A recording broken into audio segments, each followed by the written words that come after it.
Hello, and welcome to Straight Talk with Loretta Rose, on location today in Columbus, Georgia, at St. Luke Ministry Center.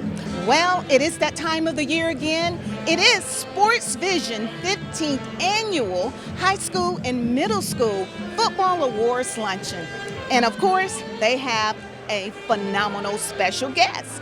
You got to stick around. We're going to take you inside so you can see what's happening. And of course, special guest this year is University of Georgia football head coach, Kirby Smart. You don't want to miss it. It's happening here in Columbus, Georgia.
Coach, thank you for taking time out of your busy schedule. I'm talking about busy. Busy. You have no idea busy. Congratulations on all of your accomplishments, man. It's been a phenomenal ride in just these short 7 years, man. I certainly appreciate it, and it's been a great ride. It's been a fun ride. A long time coming to get back to my alma mater and be able to enjoy this great state. And I know we got a lot of states represented in here across the state line, but there's nowhere in the country that high school football is played at a higher level and a more competitive level than across these two state lines. So I give a lot of recognition to these men in this room that help raise these young kids to be better men and better football players. There's a lot of coaches I saw in this room that have dedicated their lives to making football possible and raising young men. So I'm mighty proud of some of the faces I hadn't seen in a long time in here. Coach, before we get into the heavy lifting, if you will, let's go back down memory lane. You're from Bainbridge, Georgia, and talk to us a little bit about, was it your parents, was it your coaches that set that foundation for you to propel to success? I'd start by saying I got raised by a community, like most of us did. You know, back in the 80s and 90s, you know, you felt comfortable sending your kid out to baseball practice or football practice or neighborhood and play pickup games, and you didn't worry about anything. And there's a lot of parents involved in raising myself and really all my friends. But both my parents were high school educators. Mom, longtime English teacher. Dad, assistant principal, football coach, principal, kind of did the whole education thing. So I spent every one of my days to be the first one to the high school and the last one to leave, because you couldn't leave until your parents left. And I think the community in Bainbridge helped raise me. We actually were in the region with Columbus when I was in high school. I saw Coach Wallace Davis earlier. We got to play his team in Bainbridge, and then we had to go all the way up to Columbus and play his team up here. And I have a lot of memories of going up and down Highway 27, I think it was, back and forth to come up and play in the Columbus area. But Bainbridge meant a lot to me. It's what I call home, even though my dad, being a coach, left. But the people in the community, like all the sponsors in this room, all the people who helped make this event happen, DJ and your staff and your willingness to make this event happen. There's a lot of these young men that wouldn't get recognized if it were not for this event. And I appreciate all the support that the people have in this room for all high school football programs. Coach, when you talk about making an impact, and obviously these young men and these people in this room understand what I mean by making an impact, how proud of your community, how proud of were you for your parents and coaches to know that you would be one day, and I know it's far-fetched to think that you would be the coach of the national championship, SEC championship, Georgia Bulldogs. Yeah, I never even dreamed of that. You know, I just wanted to be a good football player. I wanted to go into coaching. I'd have been happy being a high school coach, to be honest with you. It's not like I sat there and said I need to go be a college coach or do any of that. I just wanted to affect young people and have an impact on their lives. And it's a great burden, but with that burden is a huge responsibility to do the game justice and represent these kids the right way. So I'm very impacted by what my father raised me to be in a coach, but also all the other coaches that coached me throughout my career. They've had some kind of impact on my life as well. What was it like growing up in Athens from a boy to a young man? Yeah, anytime you go off to college, I tell kids every day, I've been in, I think, 17 homes or something in the last 3 days. I tell people all the time, the greatest transition in your life will be from the time you walk out that door from what you call home until you get through college. And it was the greatest transition of my life. Number one, it's hard. You find out that you're not the best, that you're not even close to the best. When you walk in that locker room, wherever you go, it's hard. When you walk into the real world and you got to pay a bill, it's hard. It's hard. And the lessons you learn in football, guess what they are? They're hard. And most sports you play nowadays don't require you to put on 25 to 35 pounds of equipment, go out in 110-degree summer heat, and hit another man. That's not normal. You know, that's just not normal. So when you're doing that, you're learning these tough life lessons that will help you be successful. And really, that's what Athens taught me. It taught me how to network, how to meet people, how to survive adversity. Because if you don't push through adversity, I really don't know how you're going to be successful in life. Because God's going to put it in your way, and you're going to have to find a way through it. Coach, how did playing for the Georgia Bulldogs benefit you? Well, it probably benefited me in terms of the state, right? Like if I had gone to any other school, I don't know that I would know this state as well. I do think that, you know, most of our fan base comes from this state. So the fact that I played at Georgia impacted my ability to be the head coach at Georgia. But it's not a prerequisite. You know, you look at all these coaches across the country, they didn't necessarily play at that school. You know, I never looked and said, oh, man, I want to be the head coach at Georgia. I just wanted to be successful coaching, and I didn't care where that was. But the fact that it happened at Georgia, and my dad had been a high school coach in the state for so long, I feel like every airport I fly into in the state of Georgia, I've already been there 10 times. Every school that I walk into, I've already been there a bunch. You know, I had the great fortune of coaching at Valdosta State. So I combed the state representing Valdosta State. Then I combed the state representing Florida State. Then I combed the state representing LSU. And then, oh, by the way, I spent 9 years at Alabama recruiting this state representing Alabama. So I've had a lot of experience being in this state. I'm just very thankful for the high school coaches who make this state special. Coach, you had a great college career. Talk about your NFL aspirations as a defensive back. Yeah, I hope to make the NFL. I think as every young man plays the game of football, you don't say, well, I hope it ends right now. You know, you aspire to do great things. I always wondered whether I was talented enough. And there were years at Georgia, my first 2 or 3 years, I didn't think I would ever play at Georgia, more or less the NFL. But I saw so many of my peers go on to the NFL. I said, well, maybe there's a chance. And once I got there, I knew real quick I didn't belong. So it was they call it a cup of coffee. I had less than a cup of coffee. I had maybe a little bit of creamer, but no coffee. while I was there. But it was a great experience to be able to go to an NFL training camp, to have an opportunity to make a team.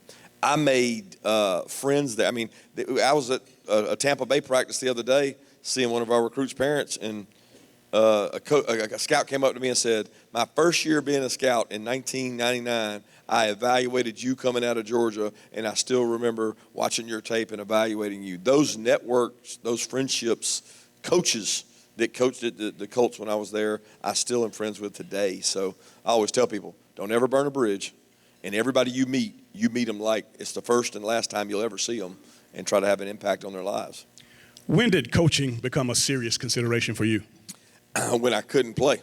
So if you can't play, you better find another job. And I think when it hit me the most was the drive back. I'll never forget, I had a 1984 Honda Accord that had 250,000 miles on it, and I drove it to Indianapolis. And my greatest concern was, well, whenever I get cut, because I know I'm getting cut, I'm going to have a hard time getting this car back. And I got back to Athens, and I'd been cut, released from the Colts. And it was probably about that time I called my dad, and I said, Dad, my car's getting old, and, it might need some new tires or like a engine change. He said, well, you better get a JOB, because for you to pay for that, you're going to need to have some income. And that's when the realization came, I got to go find a job. I got to do something. You're not wearing the silver britches anymore. And when you're not wearing the silver britches anymore, all they care about is the guy that replaced you. They don't care about you anymore. So it's kind of like, okay. But I decided to get into coaching at that point. Jim Donnan gave me my first opportunity to help out. I spent about 4 months with Georgia, and then I jumped on at Valdosta State. So it inspired me to affect young men when I first got into coaching. What would you tell the young coaches out here in the audience and the ones that might see you some other way? What would you tell them when they say they want to coach on the collegiate level? I would say be where your feet are. I would say do a good job where you are, and people notice that. People that are in hiring positions, whether it's myself, an AD, a president, they're not looking for the guy that's trying to make his mark and show somebody he can go to college. They're not looking to see how much you know. They're wanting to see how you operate with your young men in your program. How do you carry yourself with your staff? How do you treat your players? How do you develop your players? Those are things that are going to get you an opportunity. So be where your feet are. Look, some of the best coaches I have ever been around in my 23, 24 years of coaching have been high school coaches. And I like to think my dad was a great coach, and he never coached in college. That's not the be-all and end-all. It's really more about how you impact lives and what kind of impact you make on them that lasts forever. I think if you ask most kids at the pro level or the college level who impacted you the most, they will say someone they had in high school. Maybe their position coach, maybe their basketball coach, maybe their track coach, but it's usually someone that impacted them in high school. Coach, what was it that attracted you to hire our Columbus native, Dale McGee? That was easy. I had been in Dale's school for years. He was a perfect example of what you just said. He was a guy that didn't worry about all the accolades. He didn't really worry about aspiring to go to college. He may have wanted to go to college, but I came in his high school at least 15 times, and he never brought that up once. He was worried about his program. He wanted to win. He demanded a lot from his players, and he got his foot in the door, and he worked his way up. And when I got the job at Georgia, he was immediately a target for me. He was at Georgia Southern. I still remember to this day going down and having a 2.5-hour running back interview with him. And I knew the entire time I was hiring him, but I wanted him to sweat a little bit. So he did a great job on the interview, and he's been the central piece of glue that has helped our program go through some very changing times in college football. He's been a very big part of our players' lives, the recruiting lives, social issues across the country. Dale's been at the forefront of that, and I would not have the success that I've had. We would not have the success we've had were it not for the Columbus native, Dale McGee. Got a couple of Bulldogs. Go ahead, yeah. Coach, you got a couple of former SportsVisions Players of the Year on your roster, and Jackson Meeks from Central, and of course, Mikael Williams from Hardaway. Can you give us an up-to-date rundown on how you think of what you think of those guys? Incredible people. first thing we start with at our place is, are you the right kind of person? Do you fit our culture? Those two guys, I mean, my son is in the locker room every day, and he loves those two guys. They endear themselves to my son, who's 10 years old. They work so hard in the weight room. I'll never forget, it was this summer. It was like 110 degrees, and I'm like, it's hot. Turf is out there, the little black beads down in the turf. Y'all know what I'm talking about if you play football. You see these little sweat wells going. It's like the waves hitting. And in high school, you guys wouldn't even be able to practice in it unless your coach hides the temperature from them and doesn't get it. But no coaches would do that in this room. I know better than that, so they would never do that. But Michael's out there on the turf hitting a sled by himself, and I had to ride my truck through 2 practice fields to get out the gate, and I had to ride right by him. I said, Michael, what are you doing? He said, Coach, I got to get better. He's like, I saw in the spring, these guys are ahead of me. He's out there hitting a sled by himself on a Sunday afternoon. And I said, this guy's different. I said, he's different. He's wired different. Anybody that gets up on their own time and goes and does that just showed incredible want to. And then Jackson's been awesome for us on special teams. He's got great toughness. He asks the smartest questions in meetings. I mean, both of those kids are exactly what you want in your program. And, that's to me why we go out and recruit kids from this area. Because you're going to find tough, hard-nosed, well-coached team players from these programs. So much success, Coach, obviously. What's most important when you're assembling or selecting your coaching staff? The most important thing is understanding what your purpose is. Like if you're there to go be a head coach or go be a coordinator or represent yourself or do it for the money, I have no interest in you. I'm looking for the selfless guy that's going to sacrifice all his time, sacrifice time with his own family to support our young men. And there's people in this room that have been college coaches. The demands on college football coaches are at the highest ever. I walked off a field on Saturday afternoon, didn't get home till midnight, woke up Sunday morning, talked to a team meeting, and then I've been on a plane since Sunday at 1 and have only been to my house once since Sunday at 1 p.m. And that was last night at 11:30, and I was out at 6:30. So, I mean, you don't get to see your own family, so you have to be willing to sacrifice for the program, for the kids. And every coach makes sacrifices, but college coaches right now it's tough. So the number one criteria for me is, will you make those sacrifices? Will you be loyal to the program and the coach? And I think we got as good a staff as we've ever had right now. Tremendous schedule here in the next few weeks, Coach. Will you give the audience an indication of what you have prior to the big game against Ohio State? Yeah, we've got this week to finish out recruiting.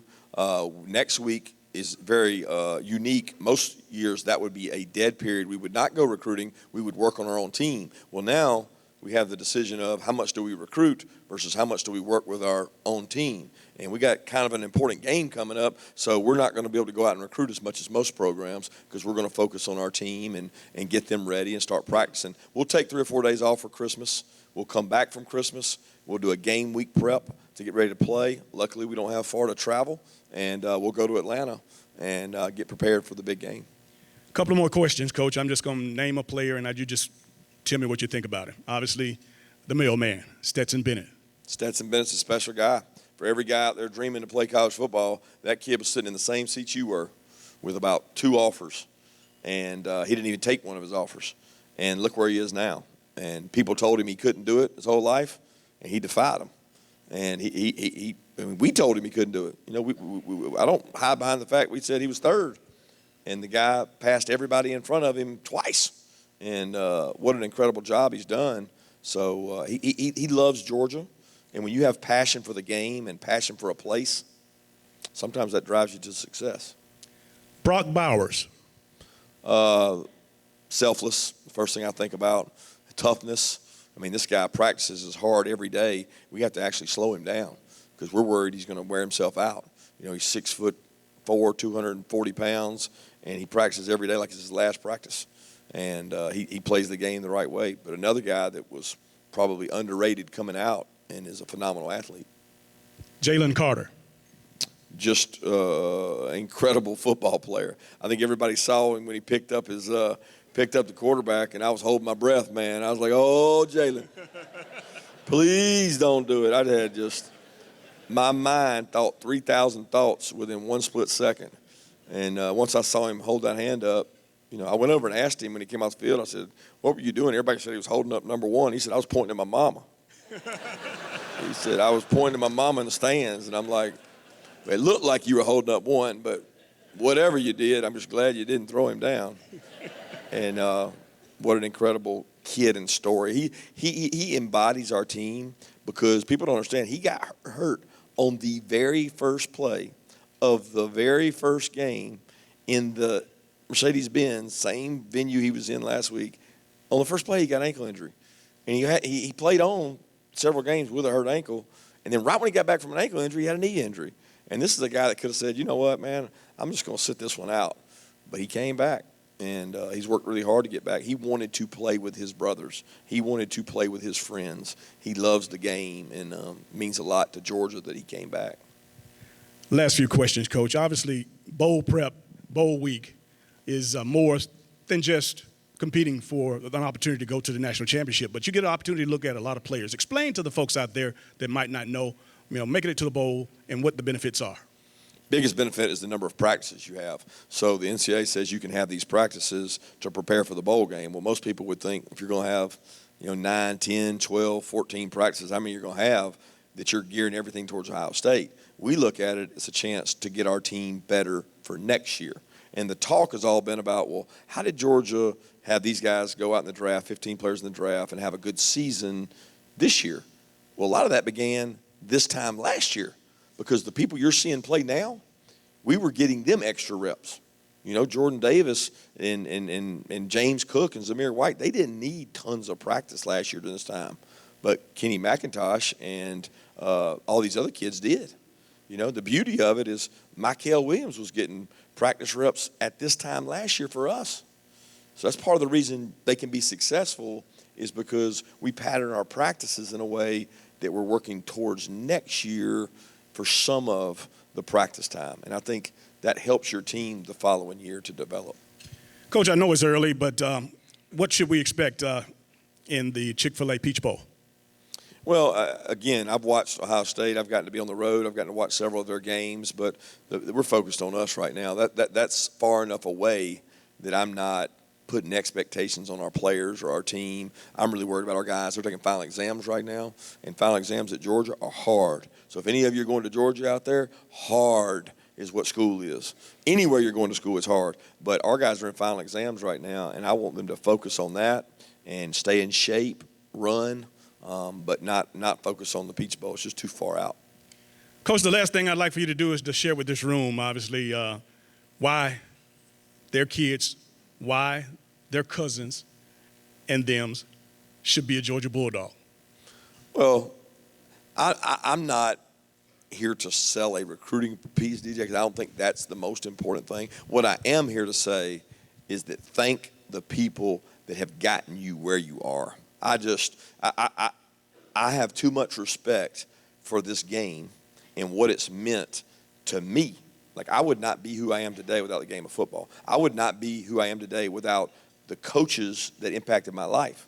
So if you're a player in this room, you're a prospect in this room, you're receiving an award in this room from this area, have gratitude.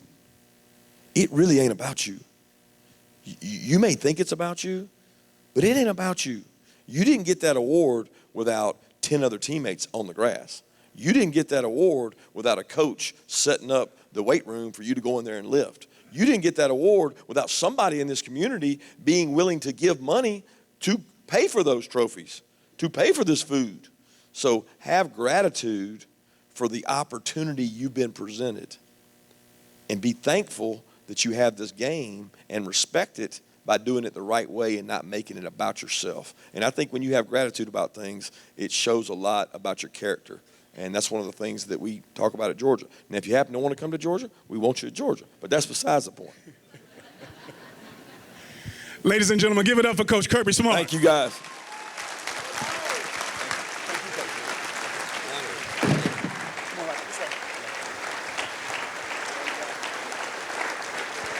Give it up for Kirby Smart. having a great time and wrapping up SportsVision 15th Annual Football Awards Luncheon, and I am catching up with some recipients. Tell us your name, first and last. Nick Quavion Simmons. Awesome. I see you won an awards. What type of awards did you win? MVP for the, yes ma'am, Okay, what sports? football. Okay.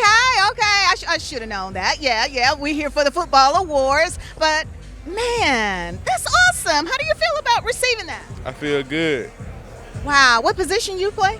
I play tight end, I play nose guard, and I play defensive end. All right. Now, who has been your greatest impact on you with your athletic career? Even though it's young, you're growing. Who has been most impactful to you? My coaches, Coach Thomas and Coach Davis. Oh, sweet. That's awesome. Shout out to the coaches. We appreciate them as well. Well, congratulations. Thank you. Awesome. This is what's happening at SportsVision in Columbus, Georgia. All right, we just caught up with some champions. It's Coach Jones with Pacelli. I want to first start off by saying congratulations. Thank you very much. It's been a tremendous year. We had a really good football team and great players, and it makes our job easier as coaches, and it's been a fun ride. Oh, wow. Well, we are super proud of you all here in Columbus, Georgia. What would you like to say to your players, those that are out there watching? Just, thank SportsVision and DJ and what all they do for our schools, and it's been this way for 15 years. It's fantastic. These guys get great recognition, and then our players, they just play with heart, soul, and guts, and they did a great job all year long. So it's great to get all these guys recognized, and it was great to hear Coach Smart and his message, and we just thank y'all very, very much. Shout out to Coach Smart. That was an amazing message. Thank you. Yes, I love it. Congratulations to all the students and all the coaches. We just caught up with some Glenwood Gators. I know about those Gators. We want to say congratulations to you guys. Tell us your first and last name. First off, thank you. My first name is Jamarcus, last name Banks, and I got the Offensive Player of the Year award for Glenwood. Woo!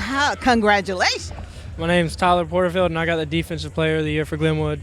Awesome. What year are you in? I'm graduating 2023 this year, senior. Congratulations. 2023 this year. All right. So what would you like to say to SportsVision? I want to say I appreciate the opportunity for you letting me get on here and talk, and I want to congratulate my teammate right here, and also I want to thank my coaches, my family, and my teammates in my school for everything I have accomplished. Awesome. Pretty much the same thing he said. I couldn't do it without my teammates, my coaches, and family, everybody who supported me, and I just appreciate the opportunity. I love it. Sportsmanship. I love it. These guys, they got it. I love it. Congratulations to you guys. I'm loving all of this, seeing our future leaders, these athletes, come through and awarded for their achievement.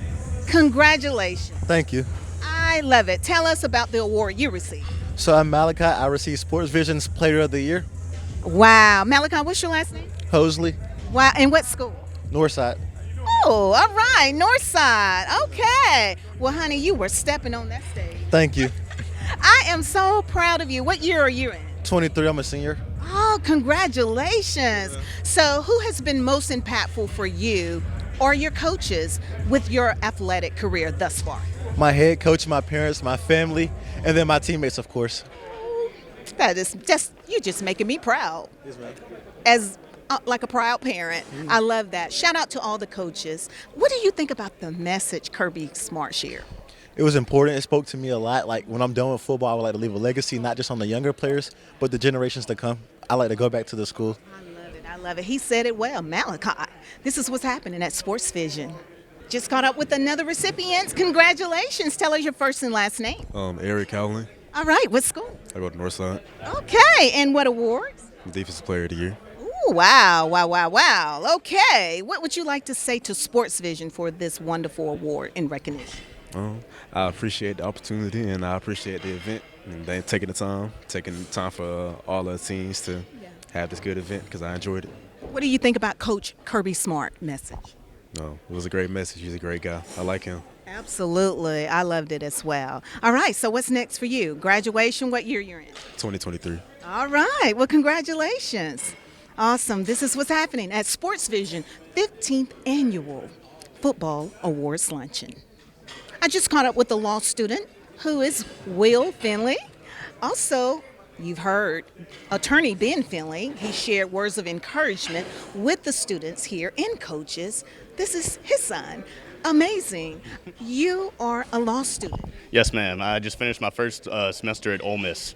Wow. Well, congratulations to Thank you. you, thank you. What would you say to these young, inspiring athletes that are about to embark on a whole nother chapter after graduating from high school, going to college? Right. Well, it's not all about sports. I mean, sports are a key foundation for your life. And what you need to do is take what you learn in sports and translate it over to your life. So attack business, attack your goals with the same ferocity you attack the other team, and then you will be successful because you will be able to achieve anything you want because you put your full effort into it and put the rest up to God. Wow. Oh, wow. I think we can just close the show. He said it all. I love it. Awesome. Father like son. Yeah. Wow. Apply it. Yes, I love that. Well, we want to say congratulations to you, and you have to come back. Oh, I'd love to. Thank be you a for having great me. speaker, too. Yeah, I appreciate it. Thank you, thank you. Congratulations to all the recipients. All right, we are wrapping up this year's 15th annual SportsVision Football Awards Luncheon. I mean, this has been amazing. Sold out. Absolutely. Tremendous crowd, but did you expect anything less? I know. No. Congratulations. And we had the most amazing surprise. Kirby Smart was a surprise, but Dale William, your partner. My heart was so warm when I saw them roll Dale in, and it was a surprise. Yeah. I knew Tammy and Amber were coming, but they didn't tell me they were going to bring Dale. You deserve that surprise.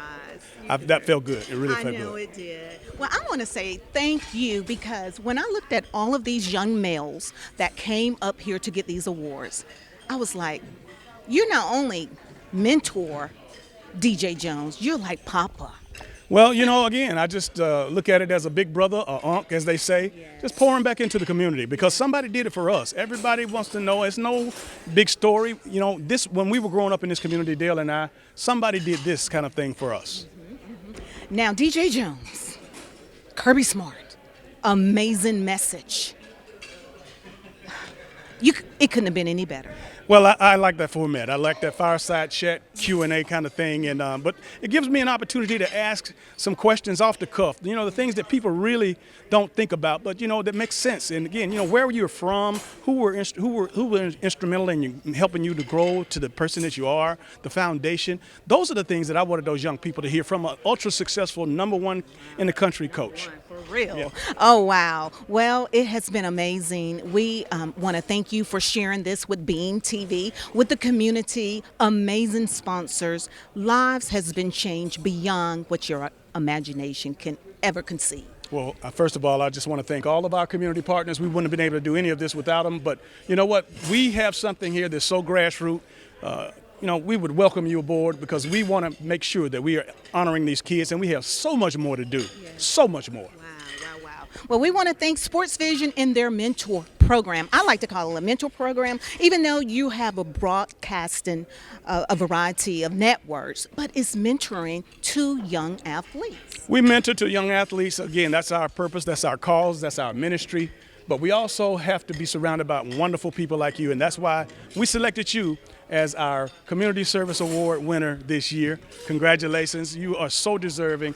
You stepped in the gap when Dale went down a couple of years ago, and you have done so much for us. We just had to honor you today. And I was surprised because I don't come for recognition or anything. I'm come as a servant, but Lord, I never received trophies until I came along with SportsVision. Well, thank you guys. We love you. We appreciate you. And shout out to them dogs. Go Dogs. Thank you all. Thanks for watching. You've been watching here on Beam TV.